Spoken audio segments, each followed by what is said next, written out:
In fact, Mad Frankie Frazier got pissed off at me and said he was going to burn my house down. Oh, yeah. Because he didn't like Albert Redding and Dave Courtney being in his documentaries. So you do have these problems at times. Mike Tyson, did you feel completely comfortable around Mike? No. At one point I was left alone with him. It was just me and him in this very small kind of backstage room. And it's kind of weird. You suddenly think, here I am with this amazing character, you know, what am I going to say and all that kind of thing. But it was baddest man on the planet you're in a room with. Yeah, and I'm a big fan of Mark Potter, really like him. Came up and he was like, all right, mate. Gave me a right old punch in the stomach. Of course, you have to act like you're, you take it and all that kind of thing. But no. Welcome to Kushti TV, the straight talking YouTube channel. Specialist subjects on boxing, golf, and people of interest. Remember to click and subscribe. My person of interest today, I've dubbed the man behind the mic. Lucky me, I've brought him for the first time in his career this side of the camera. Okay? Now, this gentleman is a filmmaker, he's a YouTube interviewer. His specialist subjects are unlicensed boxing, true crime and politics. Of course, he is the one and only. Welcome to this side of the camera, Mr. Liam Galvin. Thank you very much, thank you very much. It's a great honour, and as he's totally correct, this is the first time that I've ever done an interview this side of the camera, so it's kind of weird, so bear with me folks. So, okay, yeah, so in boxing terms, yes. I've put Liam Galvin, I've turned him in the corner and I've put him on the back foot. Absolutely, he's done a manoeuvre on me. So if there's any little stumbles here, you know how we feel when we're getting battered up this side of the camera. Yeah, I prefer it round there, I've got to be honest. Yeah, there you go. Anyway, I'm going to start by asking you, you come to my attention through unlicensed boxing. Yes. So you're clearly a boxing fan. Yeah, big fan of boxing, yeah. Where did that come from? Do you know, I don't really know. I've always loved boxing. I was a great fan of Muhammad Ali. He was always my hero. I was lucky enough to meet him. And when I finished, I used to be an actor. When I finished my acting career, I had to do something else. So I went behind the camera and started filming stuff. And for some strange reason, the Joe Pyle family, Joe Pyle Sr. and Joe Pyle Jr. asked me to film their unlicensed boxing events, which you know were amazing kind of things which were all done at Caesars in Streatham. Yeah. Fantastic nights out with great fighters. Surprised you weren't on there. You weren't on there. No, strangely enough, there were friends of mine. I promoted with Joey, but I weren't on the Caesars Palace, as they called it, in Streatham. But great venue. He was actually Cat's Whiskers. I met Frank Bruno as a little boy at Cat's Whiskers back in the days when they called it. Yeah, it's been a nightclub, wasn't it? Exactly. It's been a boxing venue. So, any boxing for you at all? No, I've always can't take a punch. You know, the funny thing about boxers, when they see me, they come up and they say, "How you doing, Liam?" And then they do. I know what you mean. Yeah, they always just Mark Potter did this to me recently at the Circus Tavern, and I'm a big fan of Mark Potter. Really like him. Came up and he was like, "All right, mate." Gave me a right old punch in the stomach. Of course, you have to act like you're, you take it and all that kind of thing. But no, can't box, can't do anything like that. But I've been around boxers all of the last 20 years, and I'll tell you, it's a privilege to be around boxers because anybody who gets in that ring. The weird thing about when you're filming boxing, and I always like to be right on the ropes, right by the corner. I'm always at the corner, and the camera is like there. And when you see the power that these guys they use when they're fighting. I mean, it is unbelievable. I mean, you've been on the back end of it. I mean, it's astonishing, isn't it? Well, when you're on the back end of it, you ain't got time to think, but I couldn't agree more. I'm a licensed British border control trainer, so I get to work in the corners, of course, from time to time. And I always say, to back up what you said, Liam, if you watch a so-so fight on TV, and let's not TV deter you from watching your boxing, but trust me, if you get a ringside seat, a so-so fight on TV, becomes a very good fight when you can literally hear the grunt, the groan, the splatter of sweat and blood. It sounds a bit gory, but we're in a game of art. But it really, really does enlighten. Absolutely, and I'm amazed at the actual power. And sometimes, like if you're somebody who's out of the ring, you think, "Oh, I can handle myself all right. I'll be all right," and all that. When you are that close up to those actual fights in the corner, I tell you, one punch and you'd be out, and that'd be the finish of you. And the other thing is, I really admire the boxers because it takes guts to get in that ring, doesn't it? Absolutely, absolutely. One thing I'd say about myself, I do, and I don't think many good fighters. It's strange that what I find, the better the fighter, the less they overlook the novice. Yes. They give them all appreciation. Absolutely. And it does take a lot of bravery, but it also takes. I wouldn't let. It'll need 6 months. If one of you guys come in my gym, if you are actually in my gym now as we speak, but if you come in here, we'd need 6 months without any experience. And 3 months, 90 days just for the fitness to get in, just to get in shape. So you've got to go into camp for 90 days, and it's at least a 6 month process, and that's one-on-one pushing through. So it takes a lot of not only art, but preparation. And also shout out to all the journeymen that I've filmed over the years, journeyman fighters, because they don't get enough credit.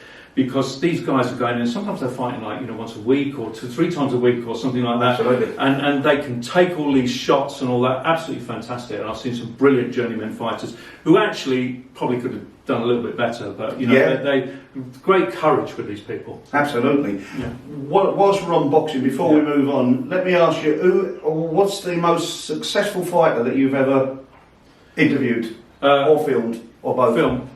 Probably Mike Tyson. I've been lucky enough to film Mike Tyson probably 3 or 4 times. Also, I had a great friend of mine, I'm sure you probably know him as well, Big Joe EGAN. I'm aware of Joe, yeah. Big Joe EGAN. I did a DVD with him called Joe EGAN and the Toughest Men on the Planet. And Joe, such a nice guy, he introduced me to 32 world boxing champions. And so Joe would go around and do all these these evenings where he'd be talking about boxing, and he'd be on the same bill as people like Ray Leonard, Joe Frazier. He took me to meet Roberto Duran. Absolutely fantastic. But I guess my favourite person to have been around has been Mike Tyson. Really? So, and I had a very weird bit of film. You'll find it on YouTube where I went round with Mike Tyson, and one of his big interests is pigeons. Yes, I was aware of that as a boy, wasn't it? Yeah, his big thing was pigeons, and I went round. I don't know what you would call it, a pigeon loft or something like that. Yeah.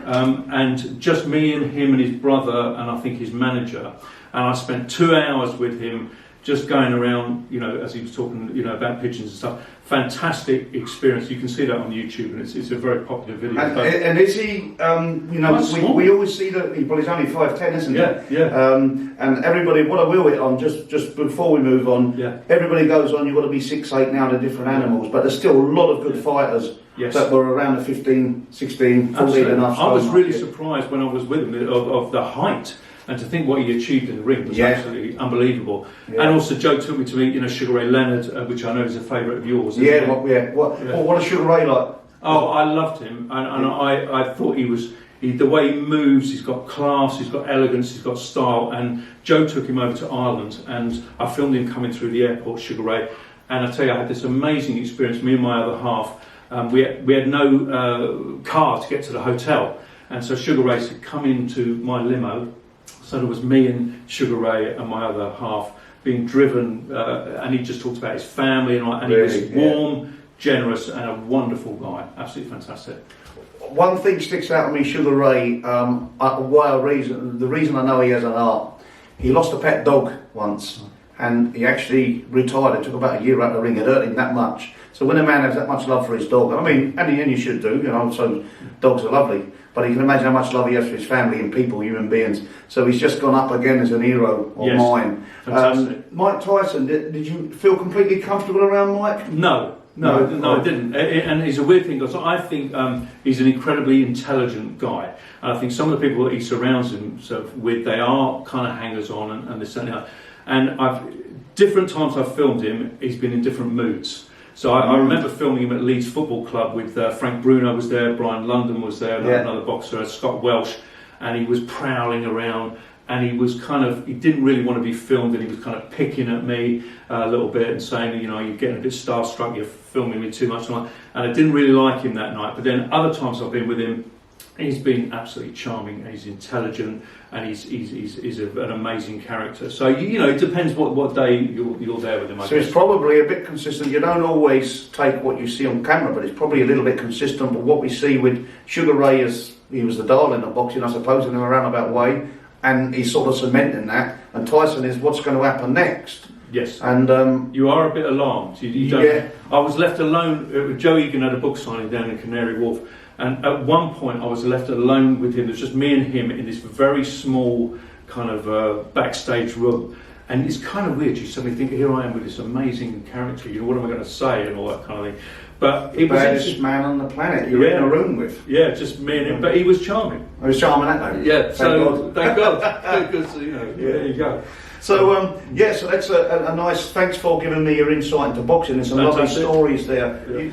Yeah. So the next subject I'm going to touch on, I can't speak to you in length because I know very little about, if anything, film directing. Tell me, firstly, how difficult it is to get a film, how challenging and how enjoyable it is, please. I've done a couple of low-budget films, and a lot of people out there, they tend to slag off the low-budget film, but I have to tell you, there is no low-budget director who wouldn't want a big budget and who couldn't do it better. Well, you know, it's so hard making a low-budget film. You rely on your mates to, you know, for the venues that you get. You're asking favours all the time for people to come in and do stuff for you for no money and this, that and the other. But I've been lucky enough, I've had a couple of movies out that went out on Sky and things like that. But the last one was called Mob Handed, that went up for an award. And what I've tried to do, went for an award, yeah. Yeah, it was good. Yeah, it was up against some big movies, and so we knew we weren't going to make it. But I did have an infamous film, which was just a bit of a piss take that went out in. Called Kill a Bitch in 2010, and what I wanted to do with that is I used people that I've seen and that I've filmed. I want to involve them in what I do. So therefore, in both the films that I've done, Mob Handed, the last one, I got people, you know, boxers in there, cage fighters. The lead of that film was Robin Reed, who's you know, a great boxer. Former WBC champion. Fantastic. Yeah. So I love to get the boxers in. You know, I got a lot of the crime figures in there, people like, you know, Roy Shaw and Howard Marks and things like that. And I get them involved in the film, and it gives it a bit of notoriety. But it's fantastic to be involved in, and to also try and direct these people. It's not the easiest thing to do, but you've got to tact and just be nice. And so it's a fulfilling achievement once achieved. Hard work. So you should do it. You should do it. You should be in one. You never know your luck. I've got a really good PA now called Louis. Yes, she's there behind the camera. Louis, she's behind the camera, so you never know. Yeah. The other topic I'm going to itch on, and again, I don't quite know. I know a little bit about this one, but I don't want to say too much about it. Okay. True crime. You're a true crime interviewer. Yes. Who is the most, should we say, famous or infamous true crime person you've interviewed? You know, to be honest, I don't know. I suppose that one of the most chilling people that I interviewed, and I know people love him on YouTube, was Albert Redding. Did you ever heard of Albert Redding? Yeah, I'm aware of Albert Redding, yeah. Yeah, and... is he East London? Yes, he is. He's sort of known as the Acid Man, and you know, his interview went really viral, and I was purely by chance I got him interviewed. I was making a programme about Mad Frankie Frazier, and Albert Redding didn't like Mad Frankie Frazier, and we did an interview about it. And actually, Mad Frankie Frazier got pissed off with me and said he was going to burn my house down. Oh, because he didn't like Albert Redding and Dave Courtney being in his documentaries. So you do have these problems at times. But yeah, I thought Albert Redding, you know, he spoke about an acid attack he did on somebody and things like that. He was a person not to be messed with. And I tell you, he had the firmest handshake of anybody that I've... Sounded like he meant business. He did. And of course I did Charlie Bronson, of course. I interviewed him from his cell and stuff, so people like that. I mean, it's been fantastic to get to know all these people. And one of my favourites was, of course, Roy Shaw, who was a friend of mine. He's a lovely man. Three of those guys that you mentioned, I've had a little small connection. Yeah. Roy, I knew, he's a lovely man, really nice man, and a great fighter, no doubt. Yeah. I've got a small story. Charlie Bronson used to send me postcards, and he sent me one out with Ned the Neck, and it's like he's Ned the Neck is like a draft length neck eating some food, but I've still got it somewhere. Wishing me luck for my fight. It was bizarre stuff, but so that was a little bit of a connection with Charlie there. And but one incident I had with something happened myself, Frankie Frazier. We were in the West End. I think it was the Savoy Hotel, one of the hotels we're boxing, Cafe Royal, one of those anyway. and I don't know Frankie Frazier, No. but for the crowd, for you people and viewers at home, Frankie was really a tiny little man, right? Yeah. And I'm a biggish old boy, an heavyweight boxer, and the gentleman that I see over the other side of the room was also an ex-heavyweight boxer, Billy Ed, a British title challenger, a London-based Scouser, Liverpool boy, right. So I was, oh Billy, how you going, Joe? How you going? So we set off across the room. He had probably about a 40 stone of muscle and beer belly and whatnot. And as we made over the room for excitement, just the time we got in the middle, weighing about 8 stone, was Mr. Frankie Frazier, and we knocked him flying. Frankie across the room, and we're thinking, and I looked at Billy, and he ain't said anything, and I ain't said anything. I said, you thinking the same as what I'm thinking? Yeah. Shit, we've just knocked mad Frankie Frazier across the room in front of like 1,000 people eating dinner. Yeah. And the guy said, Mr. Frazier said, I'm very sorry.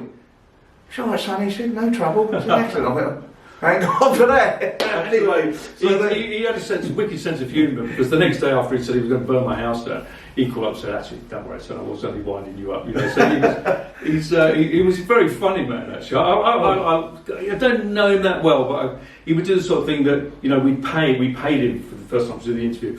And of course, next day he then said, well, you never paid me any money, son, so I will be coming round. So he was always doing this winding you up. Well, the thing is, he had this... It was probably a game to him, but it is trick up his sleeve. Yeah. If he did mean it, there's some trouble. Absolutely. Well, he did burn people's houses down, so there you go. There you go. So lastly, yes. I'm going to ask you about this topic of politics. Oh, politics. Right. So this ghastly situation going on with Russia and the Ukraine. Oh, right, okay, yeah. What's your political view? What's the answer? How can we get out of this? Well, now you are putting me on the spot. I don't know what Russia gets out of it. I really don't know what they do, why they're doing it, and the best thing is they need to withdraw. And any support that we can give for Ukraine, I think is, we've got to do it. I mean, I do. You've got to be a little bit careful on YouTube about politics. I do have another channel which is called Ordinary Man, where I do quite a lot of political stuff. Because YouTube, and I love YouTube, don't get me wrong, you just have to be a bit careful about how you are talking and what your political views are. So I do have some fairly strong political views, but probably best to keep them off YouTube. Well, one thing I think I will hit on a political view, and it's a political when I've sort of I've done a small film of this, and we're just putting into shape, and so it will be out there. Is the Vitaly Klitschko? Oh yeah. I mean, he's a man. He's the mayor, isn't he? He's the mayor. Absolutely. So he's a man in a suit. He's staying there, isn't he? Great bravery. Yes. And he swapped his suit and tie for an army suit. Yeah. I think the boxing world. Oh, right behind him. And he's also looking for love and compassion. He wants out of this ghastly crap, if you like. Absolutely. So do you think the boxing world owes him an appreciation of bravery and brave man? He's staying right in there, and he's the mayor, and I believe he's also on the hit list. I think the Russians have something like 25 people on a hit list, of which he apparently is one. So he's a very brave man staying in there. So all the boxing world will be supporting him. Vladimir, his brother Vladimir, Alexander Usyk, and the 3-weight champion Lomachenko. Hasn't he gone back as well?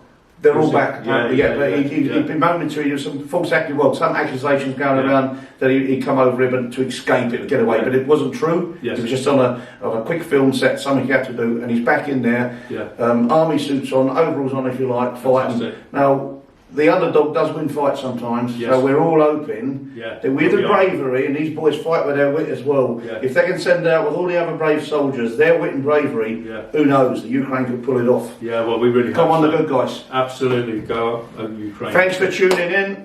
Hope it wasn't too bad on the first one. On the first one, I think, well, I'll tell you what, we'll await the comments. Yeah, so click and subscribe. Don't ever come out again. This could be the one and only. Click and subscribe. Let's know which side of the camera we should be. And thanks for tuning in. I'll see you next time. Cheers. Lovely to see you.